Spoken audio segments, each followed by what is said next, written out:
Hey gang, I first wanted to show you some Clostridiums, which is an anaerobe, and I want to show it to you on egg yolk agar. So we've got a couple different plates here. I want to show you one that's negative for lipase and lecithinase. So this one here, if you look at the colonies, there is no precipitate in the media and there is no oily sheen. So this would be a Clostridium histolyticum. But I want to show you a positive for lecithinase. So this is positive for lecithinase. You can see there's a precipitate in the media. That precipitate in the media just shows that your bug makes lecithinase, that enzyme. And so this happens to be a Clostridium perfringens. And finally, I have my third one. This is Clostridium sporogenes, and you can see that it has an oily sheen on the colonies themselves. So if you were to look at these side by side, you can see that one is lipase positive, that's this guy, and the other one is lecithinase positive.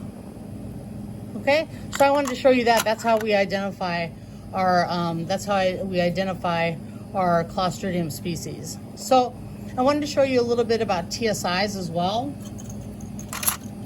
So a TSI is basically a slant that helps us determine if our bug is a lactose, sucrose, or glucose fermenter. This one happens to be negative, actually uninoculated. Okay, so I haven't inoculated that one yet, but I'm going to show you how to do that here shortly.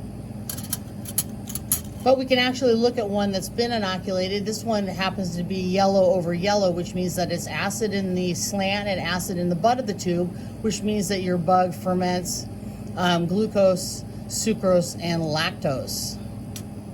If you compare this to the negative, you can see that the negative is red over red, or alkaline over alkaline, where the patient sample is yellow over yellow, or acid over acid. Let me show you a couple other TSIs. Here's another TSI. You can see that it's alkaline in the slant, so it does not ferment lactose or sucrose, but it is black in the butt, and because it's an enteric, it's yellow under there too, but it's hard to see that because all enterics are glucose fermenters. This one happens to be hydrogen sulfide positive, which is why it's black. And then if I show you the third one is alkaline over acid. This is an example of an organism that does not ferment lactose or sucrose, but because it is yellow in the butt, it does ferment glucose. So that's kind of what the TSIs look like. Let me show you how to set up a TSI. So here's my TSI. And basically what I'm going to do is I'm just going to get a stick full of my organism.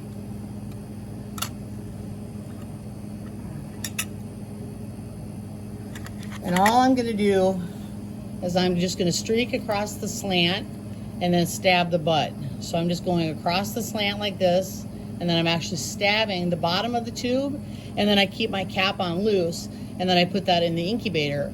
I want that in the incubator for about 18 to 24 hours, and then we can see if it is a lactose, sucrose, or glucose fermenter, and if it produces H2S. So the next thing I want to show you is how to do a lactophenol cotton blue, which is a test that we do to identify funguses. So here you can see that we have a mold, and if I take my lactophenol cotton blue stain and put a little bit on a slide, so here's my slide, and I'm just going to put a little bit of lactophenol cotton blue on here and kind of mix it around just to spread it out on my slide.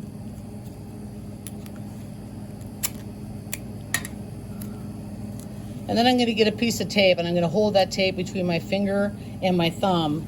And all I want to do is actually press down on those spores, and you can see that I picked up all those spores. So those spores now are going to go onto my slide, kind of like that. So I put the tape on the slide, and then what I can do is I can look at this microscopically, and what I'm going to see is spores, and those spores will be attached to certain structures like conidiophores or sporangiophores, and that helps us identify the mold. The last thing I want to show you today is the API system. So this is another way to identify certain organisms. And basically what I've done is I've inoculated this test strip with saline in my organism. If I take the lid off, you can see that every one of those wells has changed a certain color. And based on the color that it changes determines whether or not we can identify the organism. But basically, this is a series of metabolic tests and fermentation tests that helps us identify the organism. So that's the API system, which stands for Analytical Profile Index. So that's pretty much what we're doing in lab today.